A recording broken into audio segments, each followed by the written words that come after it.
नमस्कार, आप देख रहे हैं द न्यूज बर्ड और मैं हूं आपके साथ पूजा। खबरों पर जाने से पहले एक नजर डालते हैं टॉप हेडलाइंस पर।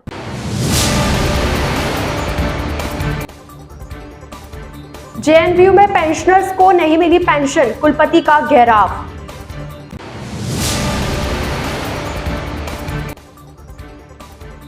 संस्कृत सम्मेलन में कई विद्वानों ने लिया भाग।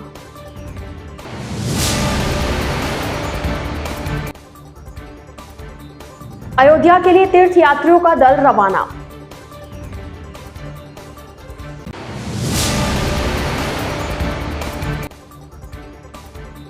केंद्रीय मंत्री ने गाई हुरिया, मंजीरे बजाए, फाल्गुन उत्सव में सब परिवार लिया भाग।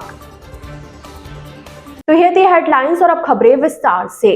केंद्रीय जल शक्ति मंत्री गजेंद्र सिंह शेखावत का शहर के लोगों के साथ जुड़ने का अंदाज हमेशा कुछ अलग रहता है। खास तौर से वो भीतरी शहर में जाते हैं तो लोगों से आसानी से कनेक्ट होते हैं। रविवार रात को भी उनका खास अंदाज उस समय नजर आया जब वो अपने कार्यकर्ताओं और परिवार के साथ भीतरी शहर के प्राचीन गंगश्याम जी में चल रहे फाल्गुन उत्सव में पहुंचे। इसके बाद कुंज बिहारी मंदिर में भी दर्शन किए। पूरी तरह से श्रद्धालुओं से खचाखच भरे इस मंदिर में शेखावत ने भगवान के दर्शन किए। इसके बाद वो वहां चल रहे होरी गायन में लोगों के बीच जा पहुंचे। उसके साथ होरिया गाई, मंजीरे बजाए। इस दौरान उनकी पत्नी, नौनद कंवर और पुत्रिया भी मौजूद रही। करीब 1 घंटे तक शेखावत यहां सैकड़ों लोगों की भीड़ में जमीन पर बैठकर उत्सव का आनंद लेते रहे।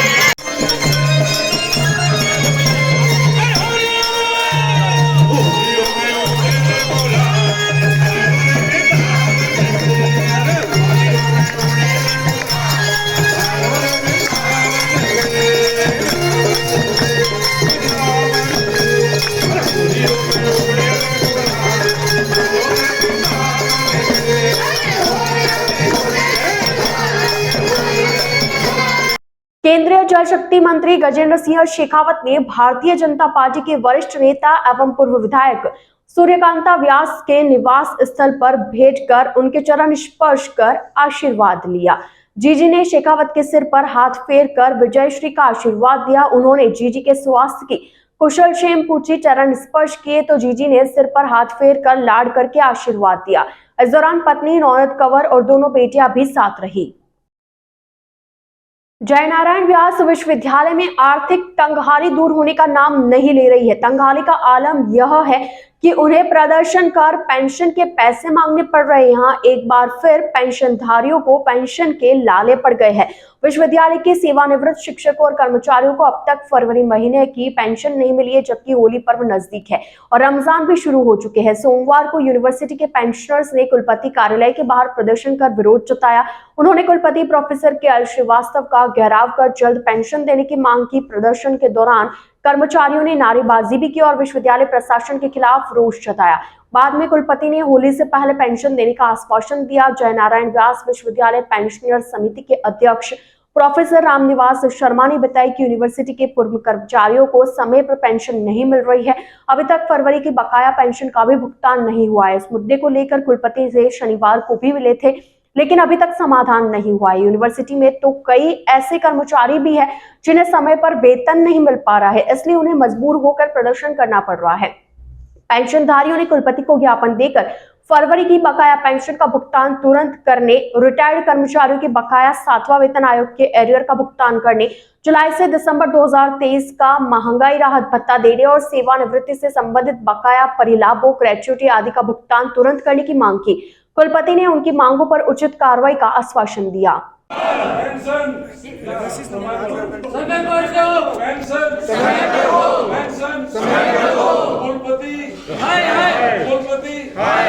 इसलिए इकट्ठे हुए कि फरवरी माह की पेंशन अभी तक पेंशनर्स को नहीं मिली है और पिछले 3 दिन से प्रयास किए जा रहे हैं कि कुलपति इस पे सकारात्मक कुछ जवाब दें, लेकिन उन्होंने परसों ये स्पष्ट रूप से कह दिया कि मैं असमर्थ हूं। इसलिए आज उनको चेतावनी के रूप में ये संदेश देना चाहते थे कि अगर आपने पेंशन 3 दिन के अंदर भुगतान नहीं किया तो होली से पहले पेंशनर्स यहाँ पर धरना देंगे। और इस बात को विशेष तौर से मैं कहना चाहता हूँ कि राज्य सरकार कम से कम 3-4 विश्वविद्यालयों को पैसा दे रही है। जैसा आप स्वयं भी पहले पत्रकार लिखते रहे हो कि एग्रीकल्चर के 5 विश्वविद्यालय को राज्य सरकार के द्वारा अनुदान के रूप में दिया जा रहा है, जिससे पेंशन का भुगतान हो रहा है। महाराणा प्रताप एग्रीकल्चर यूनिवर्सिटी उदयपुर को वहां की जमीन यूआईटी को देने के बाद में 500 करोड़ रुपए दिए गए हैं, जिसका हर माह 5 करोड़ रुपए पेंशन के लिए भुगतान किया जा रहा है। तो ऐसा प्रयास यहाँ के कुलपति क्यों नहीं करते हैं, ये हमको बहुत बड़ा अफसोस है कि यहाँ के कुलपति ने बहुत ही कोई सीरियस एफर्ट्स नहीं किए हैं। इसलिए हमारा एक कुलपति पे ये आरोप है कि वो तत्काल राज्य सरकार से ये कोशिश करके पेंशनर को पेंशन भुगतान करवाए। और हम ये उम्मीद करते हैं कुलपति जी जो यहाँ से कह के गए हैं कि होली से पहले मैं पेंशन का फरवरी का भुगतान कर दूंगा, उम्मीद तो हमें बहुत कम है, लेकिन हम 21 तारीख तक इंतजार करेंगे। और 21 तारीख को अगर पेंशन का भुगतान 12 बजे यहाँ नहीं हुआ तो पेंशनर्स यहाँ पर धरने पर बैठेंगे। धन्यवाद और आपका सहयोग चाहिए। जोधपुर के उम्मेद अस्पताल के नवसृजित PN2 वार्ड के नवीनीकरण कार्य का लोकार्पण सोमवार को डॉक्टर SN मेडिकल कॉलेज की प्राचार्य व नियंत्रक डॉक्टर रंजना देसाई के आतिथ्य में किया गया। अंकिता मनोज चौधरी और मनीष विवेक बंसल द्वारा अनीता और प्रोफेसर श्यामलाल चौधरी की स्मृति में उम्मेद अस्पताल के नवसृजित PN2 वार्ड का उद्घाटन कार्यक्रम आयोजित किया गया। कार्यक्रम में उम्मेद अस्पताल के अधीक्षक डॉक्टर अफजल हकीम ने बताया कि नया वार्ड उम्मेद अस्पताल की सुविधाओं और इलाज की गुणवत्ता में एक और लहर है। इस अवसर पर मनीषा, विवेक बंसल, रिया साकेत, अंकिता, मनोज चौधरी, अर्ना शिवम आदि मौजूद रहे। हम कुछ समाज के लिए करना चाहते थे। हमारे माताजी और पिताजी की स्मृति में मेरे पिताजी ने जोधपुर का फर्स्ट कंप्यूटर सेंटर खोला था, जो प्रोफेसर श्यामलाल चौधरी, और भी बहुत कुछ उन्होंने किया है। लेकिन ये हमारा सौभाग्य है कि हॉस्पिटल के सुपरिटेंडेंट डॉक्टर अफजल हकीम भैया, जिनको मैं बचपन से जानती हूँ, उन्होंने हमें ये अपॉर्चुनिटी दी कि हम जहाँ पले बढ़े, जहाँ इस अस्पताल में हम सब पैदा हुए हैं, मेरे भाई, मेरे भाभी, और आज हम यहाँ पे कुछ थोड़ा कंट्रीब्यूट कर पा रहे हैं। और अस्पताल के आगे के लिए हम यही बेस्ट विशेज़ और शुभकामनाएं देते हैं कि ये इसी तरह भैया, अफजल भैया के और रिजवाना भाभी की लीडरशिप में और विजन में ये हॉस्पिटल और अच्छा काम करे और पूरे समाज के लिए एक एग्जाम्पल बने, बाकी अस्पताल इसको कॉपी कर पाए। Thank you. मेरा नाम मनीषा बंसल है और मेरे पिताजी और माँ जोधपुर में ही मैं पल बढ़ के बड़ी हुई हूँ। मेरी माँ अनीता चौधरी, मेरे पिताजी श्यामलाल चौधरी, जिन्होंने जोधपुर के फर्स्ट कंप्यूटर सेंटर JCS की स्थापना की थी। आज इस अस्पताल के PN2 वार्ड का नवीनीकरण भामाशाह द्वारा करवाया गया है। और जैसे कि आप देख सकते हैं, पीछे बोर्ड पर लिखा हुआ है श्री श्यामलाल जी चौधरी एवं श्रीमती अनीता चौधरी की पावन स्मृति में आपके परिवारजनों मनोज, अंकिता, मनीषा एवं विवेक बंसल द्वारा इस PN2 वार्ड का पूरा तरह से नवीनीकरण करा गया है और उसी परिवार के सदस्यों द्वारा आज इस वार्ड का उद्घाटन किया गया है। ये वार्ड पूर्णतः वातानुकूलित हो गया है, समस्त सुविधाओं से सुसज्जित है और 30 बेड्स के यहाँ पे व्यवस्था है, जिसमें कि माताएं और नवजात शिशुओं को यहाँ पे रखा जाए। उम्मेद अस्पताल में पोस्ट नेटल वार्ड 2 का आज दानदाताओं ने जो रेनोवेशन कराया, इसके लिए हम बहुत आभारी हैं और उन्हें यहाँ पर इस अस्पताल पर विश्वास है कि अस्पताल की सर्विसेज इम्प्रूव करने के लिए उन्होंने एक साझेदारी निभाई है। उसके लिए हम बहुत आभारी हैं और धन्यवाद हैं। जोधपुर के रातानाड़ा अजित कॉलोनी स्थित श्री केसरिया कुंथुनाथ जैन मंदिर से जयकारों के साथ संघ अयोध्या की यात्रा के लिए रवाना हुआ। तीर्थ के प्रवक्ता दिलीप जैन ने बताया कि 50 यात्रियों का संघ वाराणसी एवं अयोध्या मार्ग में आने वाले कई तीर्थों के दर्शन वंदन करते हुए अयोध्या पहुंचेगा। तीर्थ के अध्यक्ष राजरूप चंद मेहता एवं कोषाध्यक्ष महिपत गादिया मेहता ने बताया कि यात्रा को लेकर सभी ने समवेत स्वर में परमात्मा के जयकारे लगाते हुए सुखद यात्रा की कामना की। धर्मनिष्ठ श्राविका विमला मेहता ने सभी की मंगलमय यात्रा की कामना की। संपूर्ण यात्रा का संचालन झवरीलाल सालेचा, चंपालाल कुठारी, राहुल महता, नमिता महता द्वारा किया जाएगा।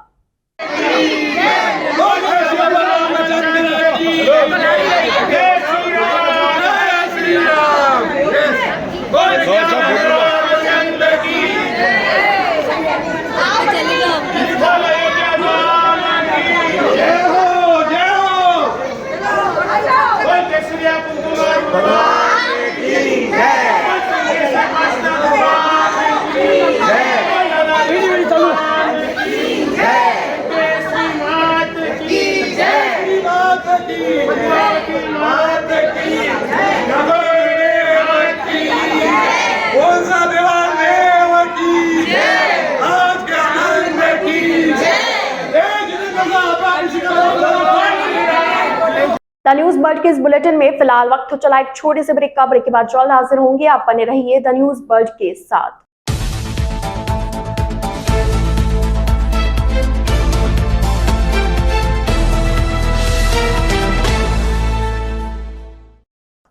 ब्रेक के बाद आपका स्वागत है। भारत की आर्थिक राजधानी मायानगरी मुंबई शहर में आयोजित 10वें राष्ट्रीय ज्योतिष महासम्मेलन, जो कि टैरोट किंग मीनू शर्मा जी के द्वारा आयोजित किया गया, जिसमें देश विदेश के लगभग 200 से ज्यादा ज्योतिषियों ने भाग लिया। इस सम्मेलन में जोधपुर के अंतर्राष्ट्रीय ख्याति प्राप्त प्रश्न शास्त्री पंडित SK जोशी को तेरे नाम फिल्म की अभिनेत्री भूमिका चावला के द्वारा स्टार अचीवर अवार्ड 2024 से सम्मानित किया गया। सम्मेलन में डॉक्टर मानवेंद्र सिंह रावत, पंडित राजीव शर्मा, पंडित अक्षय शर्मा, राकेश रेखाडागर, ईशानी पटेल, पेनारका मिस्त्री, डॉक्टर जिगना देसाई मुंबई, सुनीता सिंह तांत्रिक, इंदु राठौड़ जोधपुर आदि कई विद्वान ज्योतिष संबंधित रहे। जोधपुर शहर में संस्कृत भारती जोधपुर महानगर जनपद संस्कृत सम्मेलन का आयोजन लाल सागर स्थित आदर्श विद्या मंदिर में आयोजित हुआ। इसमें कई विद्वानों ने हिस्सा लिया और संस्कृत भाषा को लेकर अपने विचार प्रकट किए। संस्कृत जनपद के प्रांत प्रचार प्रमुख सवाई सिंह राजपुरोहित ने बताया कि पूरे देश के संस्कृति प्रेमियों को जोड़ने के लिए इसका आयोजन किया गया। सभी जिलों में इसका आयोजन किया जा रहा है। सभी लोग संस्कृत सीखे, उसके लिए अभियान चलाया जा रहा है। कार्यक्रम के मुख्य अतिथि के तौर पर प्रोफेसर शांतनु चौधरी, मुख्य वक्ता तखत सिंह राजपुरोहित, संस्कृत के रामदास शास्त्री महाराज भी हिस्सा लेने पहुंचे। दुनिया भर में 25 देशों में यह अभियान चलाया जा रहा है।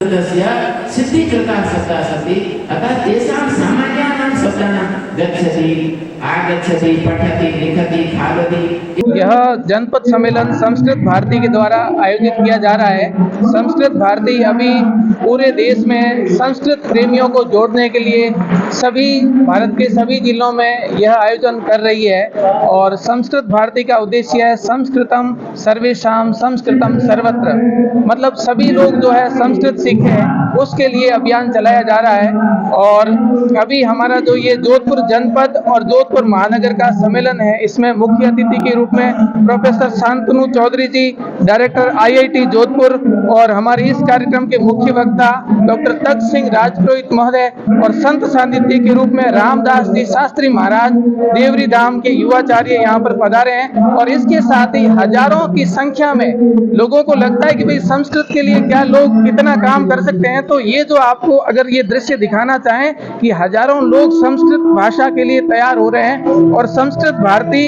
एक अभियान रूप में कि सब लोग संस्कृत भाषा सीखें, तो उसके लिए अभी 1 करोड़ लोगों को हमने संस्कृत भाषा मतलब सिखाई है।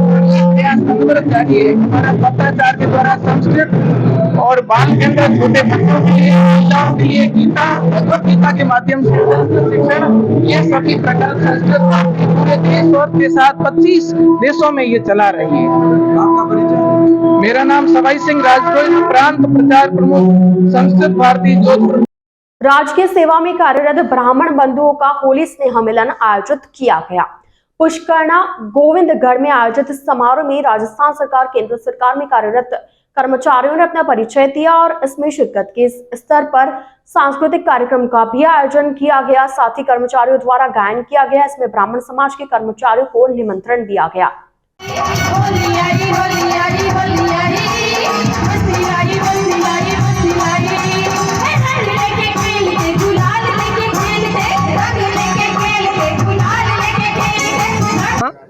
राज ब्रह्मा कार्मिक समूह संयोजक शिक्षा विभाग जोधपुर। आज यहाँ हमारे शिक्षा विभाग और सभी विभागों का, मेडिकल का, रेलवे का और पुलिस विभाग का, सारे डिपार्टमेंट का यहाँ राज ब्रह्म कार्मिक समूह का सम्मेलन हुआ है।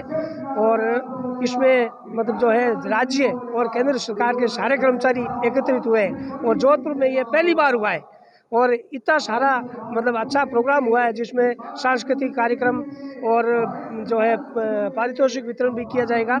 और अच्छा है जो मतलब परिचय सम्मेलन हुआ है और भविष्य में ऐसा और ज़्यादा होगा। पहली बार हुआ है, 500 की गैदरिंग हुई है और अगले साल इससे भी और बढ़कर होगी।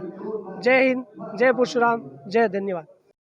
होली पर्व के अवसर पर ट्रेनों में अतिरिक्त यातायात के मद्देनजर यात्रियों को सुगम आवागमन की सुविधा मुहैया कराने के लिए उत्तर पश्चिम रेलवे के जोधपुर मंडल ने भी देश के विभिन्न राज्यों के लिए होली स्पेशल ट्रेनों के संचालन की तैयारी कर ली है। ऐसे में घर जाने वाले यात्रियों को बड़ी राहत मिलने वाली है। जनसंपर्क अधिकारी कैप्टन शशि किरण ने बताया कि त्योहार पर नियमित ट्रेनों में अतिरिक्त यातायात को देखते हुए रेल प्रशासन द्वारा स्पेशल ट्रेनों का संचालन किया जा रहा है, जिसके तहत 5 जोड़ी ट्रेनें जोधपुर मंडल के रेलवे स्टेशनों के यात्रियों को बेहतर कनेक्टिविटी देगी। उन्होंने बताया कि होली स्पेशल ट्रेनों का बांद्रा टर्मिनस, कोयम्बटूर, दानापुर व हावड़ा स्टेशनों के लिए किया जा रहा है, जिनका चरणबद्ध तरीके से संचालन प्रारंभ हो रहा है। उन्होंने बताया कि इन ट्रेनों में यात्री सुविधा की दृष्टि से स्लीपर व जनरल डिब्बों के साथ एसी डिब्बों की सुविधा भी बढ़ाई गई है तथा इनके संचालन से यात्रियों को आसानी से कंफर्म बर्थ उपलब्ध हो सकेगी।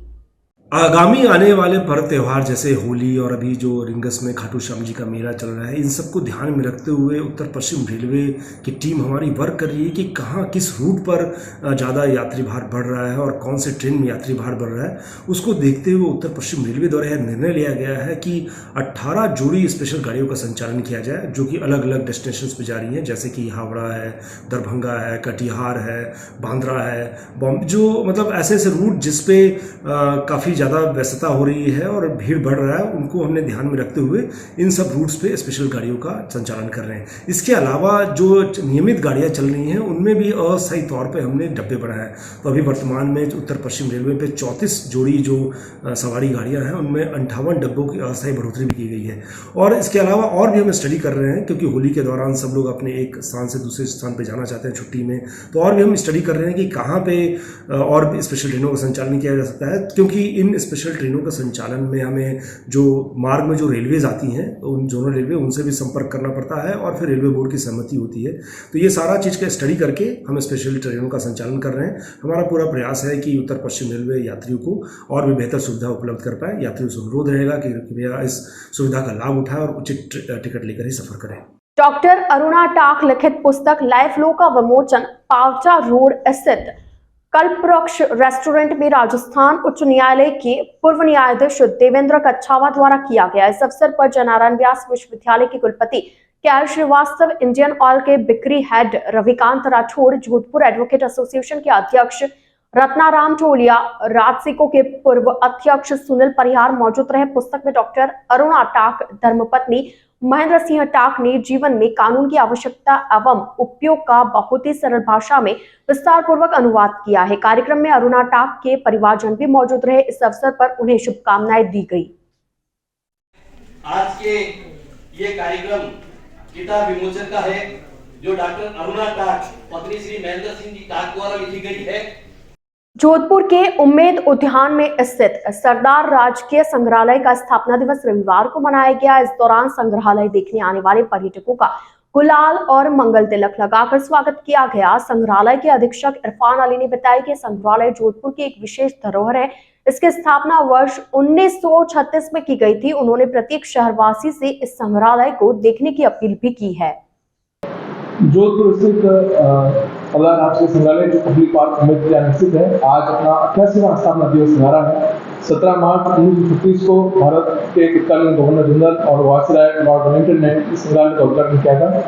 तो आज इसके 88 वर्ष पूर्ण हो गए हैं। इस अवसर पर हम यहाँ आज जो देसी विदेशी पर्यटक जो भी आ रहे हैं उनको मंगल तिलक लगाकर उनका स्वागत कर रहे हैं और साथ में एक रंगोली का भी साथ सजा की गई है। मैं आपके चैनल के माध्यम से जोधपुर मानने वाले देसी विदेशी पर्यटकों और जोधपुर की आम जनता को ये आह्वान करता हूँ कि वो इस संग्रहालय को देखने के लिए जरूर आए। संग्रहालय का समय जो है रात 9:45 से 5:15 बजे महोदय के बीच में रहेगा।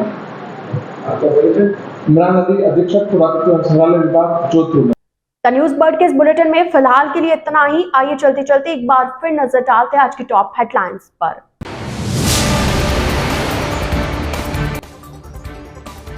जेएनयू में पेंशनर्स को नहीं मिली पेंशन, कुलपति का घेराव।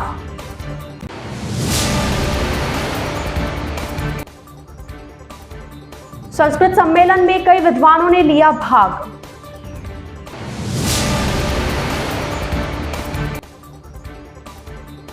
अयोध्या के लिए तीर्थ यात्रियों का दल रवाना।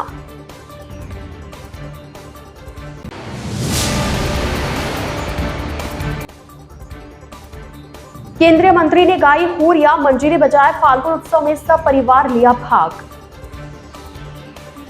तो अब दीजिए इजाजत पूजा को और आप इसी तरह बने रहिए द न्यूज बर्ड के साथ। नमस्कार।